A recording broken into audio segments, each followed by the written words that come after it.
What's the moment you stopped feeling safe around your own parent? I told him I broke the vase. He didn't yell, didn't even raise his voice. He just smiled, walked over, and locked the door behind him. That's when I knew I wasn't safe anymore. I was 7, maybe 8, but I remember everything about that afternoon. The sun was coming through the big window in the hallway, lighting up all the dust in the air like gold flakes.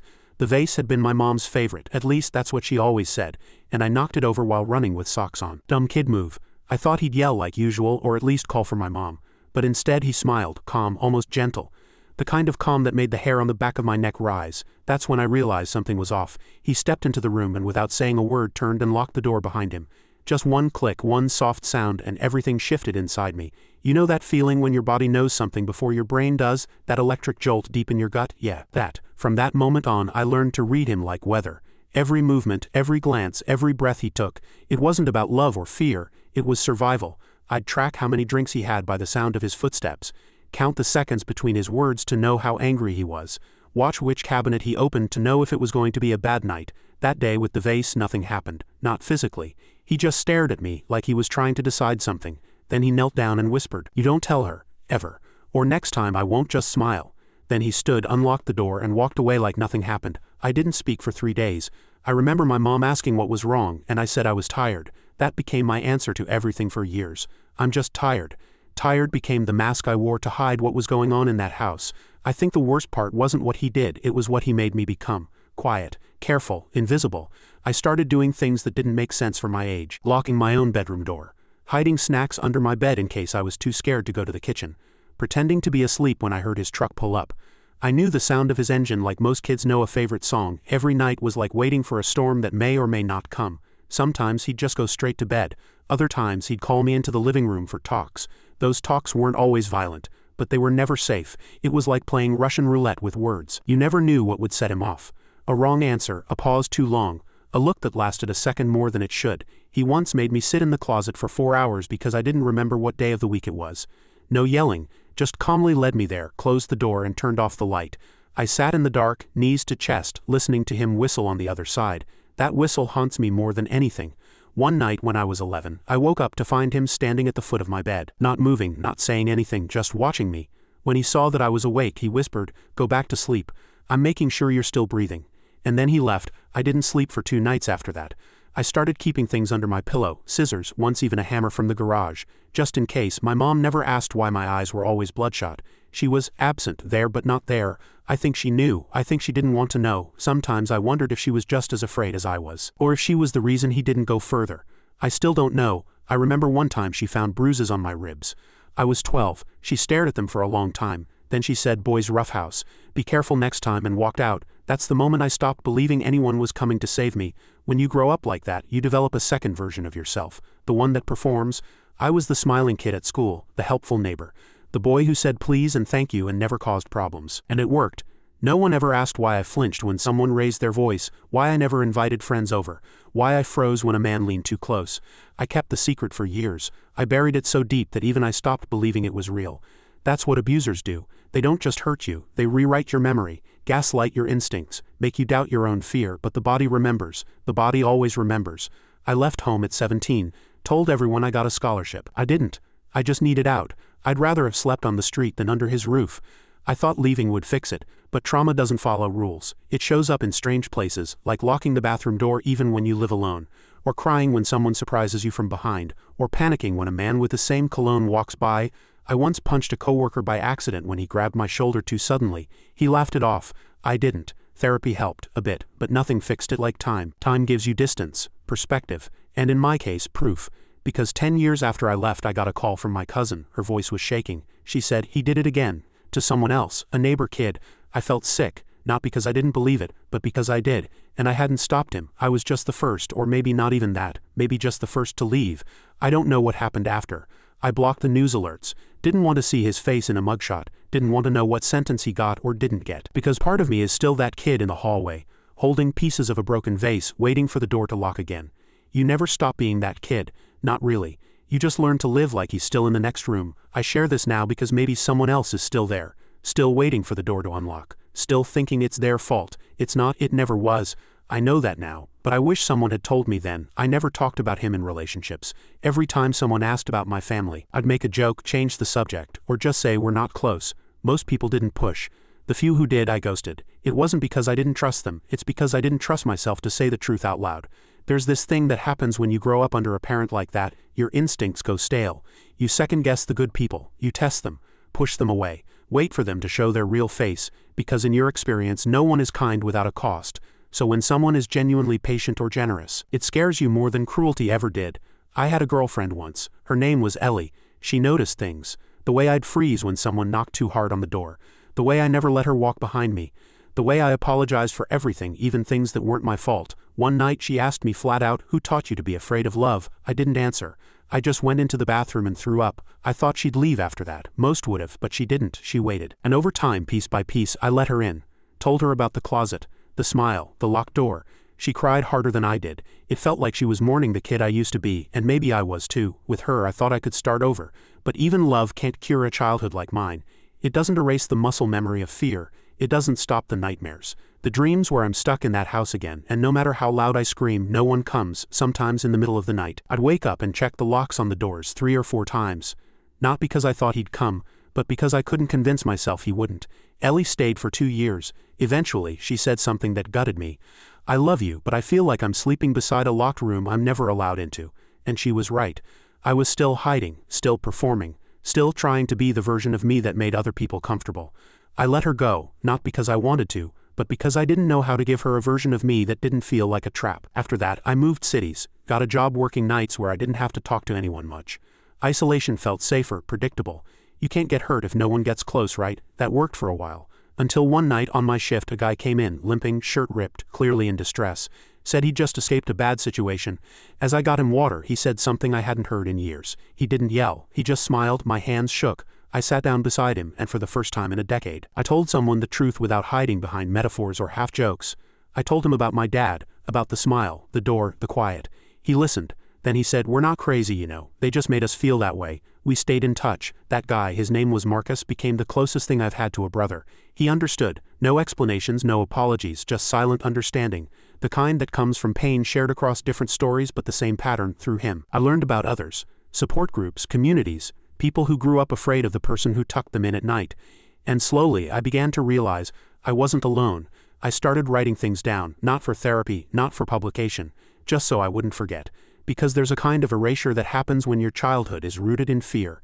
You start to wonder if you're making it all up, if it was really that bad, if maybe you just misunderstood. But every page I wrote was a nail in the coffin of denial. A timeline I couldn't unsee. The scars made sense when I read them back.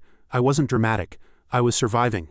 A year ago, I got a letter from a lawyer. My father had died, stroke, alone, no visitors, no funeral, no will. I didn't feel what I thought I'd feel, no relief, no joy, just a numb sort of release. Like the tension I'd carried for decades finally loosened its grip. I sat with that letter for hours, then I burned it. I didn't want a single thing of his left in my life, no paper, no signature, no name, just ash. But here's the thing no one tells you about abusers. Even when they're gone, they don't leave. They live in habits, in silence, in the way you flinch when someone raises their hand to wave, in the way you rehearse conversations before saying them out loud, in the way you question kindness. I still struggle with that. Trust, safety, believing that someone can love me without wanting something in return, but I'm trying, every day, and maybe that's enough. If you're reading this and any of it feels familiar, I'm sorry. I really am. No one deserves to grow up afraid in their own home, but I want you to know it wasn't your fault. Whatever they said, whatever they made you believe, it's not on you. You were just a kid, and you survived. That makes you strong in ways most people will never understand. I used to think strength was silence, endurance, taking the hit and never flinching. But real strength, it's choosing to live differently, to not pass it on, to break the pattern. That's what I'm trying to do now, not to forget, but to build something better. To be the adult I needed when I was 7, holding a broken vase and learning that monsters don't always hide under the bed. Sometimes they're the ones who kiss you goodnight. Some days I wonder what kind of person I would have been if things had been different. If I'd grown up in a house with warmth instead of tension, laughter instead of whispered footsteps. Would I be louder, braver, would I trust easier? It's a useless thought. I know, you can't go back and rewrite your childhood, but you can take the pen now, and that's what I'm trying to do. I still get triggered by the smallest things. A certain tone in someone's voice. A slammed cupboard, the sound of keys jangling. That one hits hard for some reason, probably because it meant he was home. I've walked out of meetings because someone unconsciously mirrored his body language. I've thrown away clothes because they reminded me of his smell. I don't say that to be dramatic. I say it because trauma is weird. It sticks to you like smoke. You think you've washed it off, but some days it's back in your lungs, and you're choking on a past no one else can see. I've learned to be gentle with myself on those days. There was a time when I hated how much space it still took up in my mind, how even years later he was still in there, but now I understand it's not about him. It's about what I went through, and that deserves to be felt, to be acknowledged. I don't talk to my mom. People ask me why I don't reach out, try to reconcile, see her side. I think they expect some dramatic story about confrontation or betrayal. But the truth is simpler and sadder. One day I just stopped waiting for her to choose me. I realized she never would, not over him, not even after I left. She never called, never asked, never wrote, and I got tired of making excuses for her silence. So I stopped. It hurt less than I thought it would, maybe because the pain had already burned through most of me by then. I think the worst part of healing is that it's invisible to the outside world. No cast, no bandage, no marker that says, this person survived something. So people don't understand why you're so guarded, so tired, so quiet. They assume it's your personality, not your history. That's why I write this. For the ones who feel like they're carrying a weight no one else can see. For the ones who flinch at kindness because it feels like a setup. For the ones who were told their story didn't matter, or worse, that it never happened. You're not crazy, you're not weak, you're not broken. You were trained to survive. And now, slowly, you're learning how to live. That takes more strength than most will ever understand. I still have the scar from when I fell in the kitchen, one of those nights where he'd had too much and decided dinner needed to be disciplined. I tripped trying to get out of the way, split my chin open on the tile. He didn't even look up from his plate.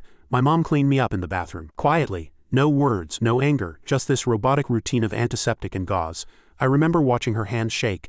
I wondered then if she wanted to scream, or if she'd screamed so many times that nothing came out anymore. I don't hate her, I used to, but now I just feel tired when I think of her. Like she was a story I outgrew, a chapter I had to leave unfinished. You can't heal in the place that broke you. That's a lesson I learned the hard way. I tried for years to fix things, to revisit old rooms, to walk through memories and pretend they didn't ache. But you can't decorate over rot. Sometimes the only way to move forward is to leave everything behind. That includes the people who stayed silent.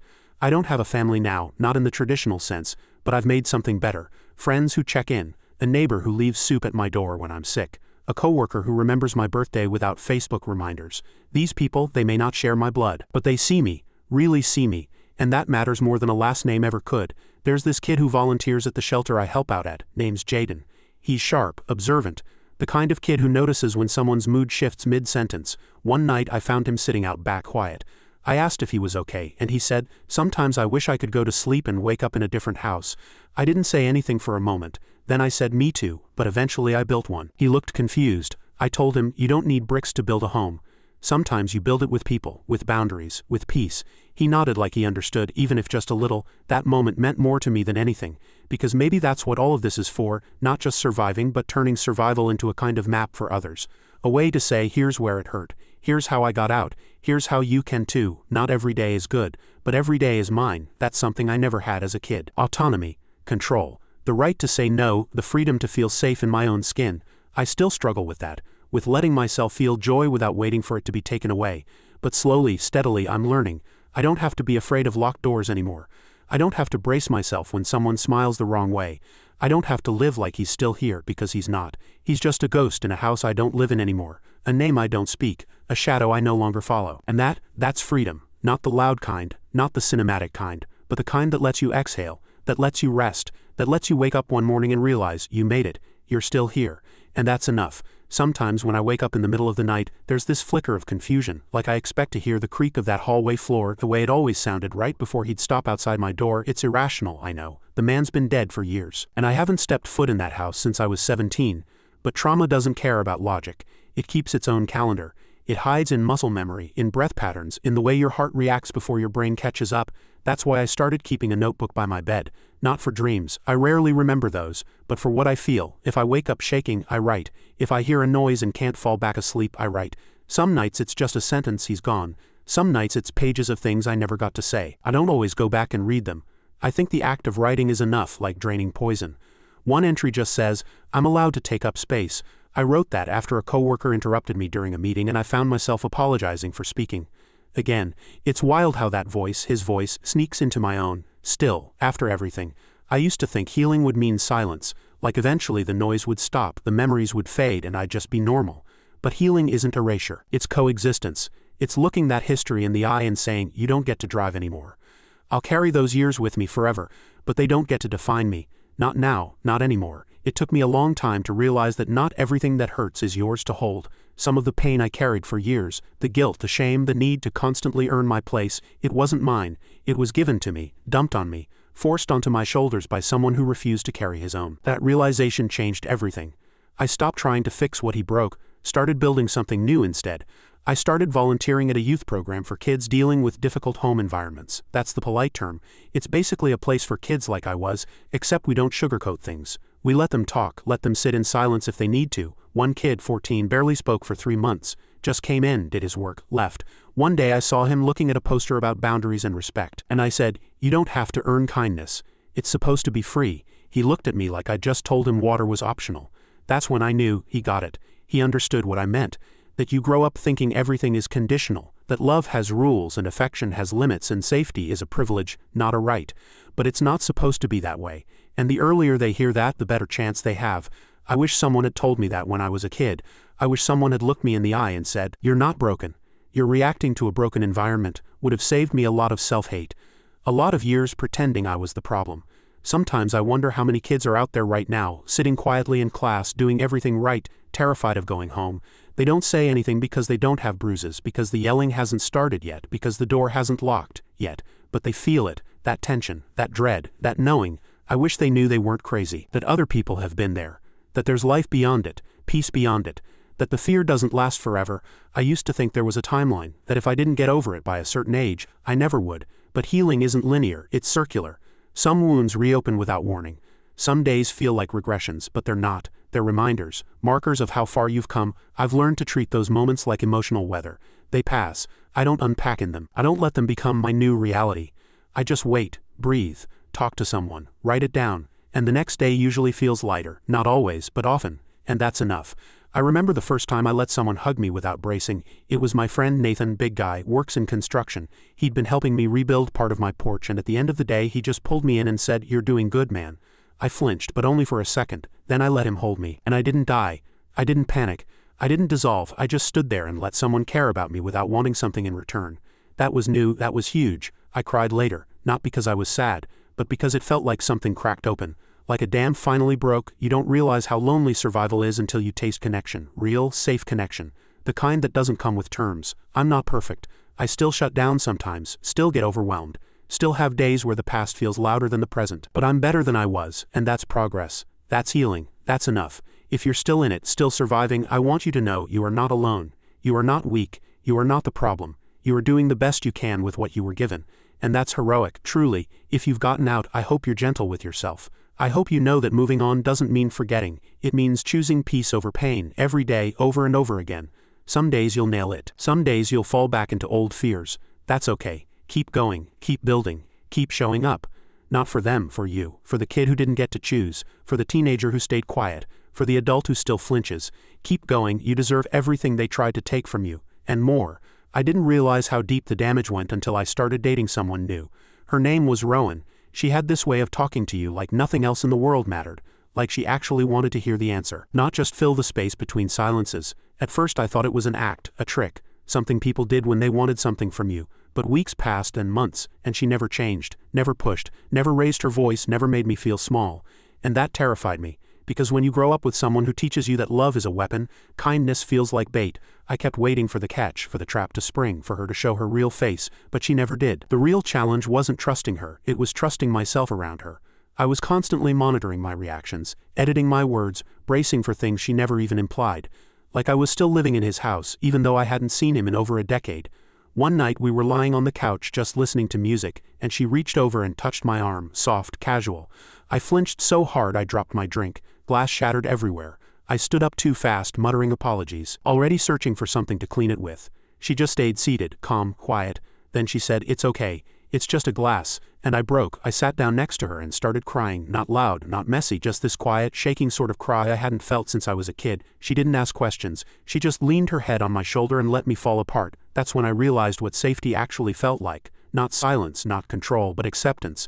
Presence, someone choosing to stay even when they see the cracks. I told her everything not long after that.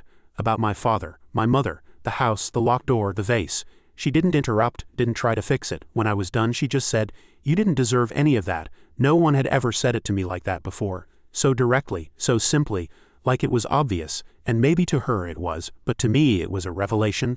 I'd spent my whole life thinking maybe I had deserved it, that maybe I was too loud, too clumsy, too much of a burden, that if I'd just been better he wouldn't have been so angry. But that sentence, "You didn't deserve any of that," it split something open inside me. Let light in. I don't think healing ever looks like a clean upward graph. It's more like walking through fog. You don't always know you're making progress until you look back and realize how far you've come. Some days I still catch myself checking for exits when I walk into a room, still tense up at the sound of male voices yelling, even if it's just a sports bar on TV, still freeze if someone knocks unexpectedly. But those reactions don't own me anymore. I see them, I acknowledge them, then I breathe through them. That's the biggest change. Before I used to become the fear. Now I just feel it and let it pass. I told Rowan that once, and she smiled and said, "That's what growth looks like." She was right. I think the hardest part now is forgiving the younger version of me, the one who stayed quiet, the one who didn't run, the one who tried to earn love by being small, obedient, invisible. For a long time I hated that kid, thought he was weak, but now I see him for what he really was: resourceful, brave, smart. He did what he had to do to survive, and thanks to him, I'm still here. I owe him more than blame. I owe him kindness. Sometimes I imagine going back in time and sitting beside that boy on the hallway floor, broken vase at his feet, waiting for the worst. I wouldn't tell him it's all going to be okay, because it wasn't, not for a long time, but I'd tell him this: you make it out, you grow up, you find love, real love, and one day you stop waiting for the door to lock again, because you're not in that house anymore, and you never have to be again.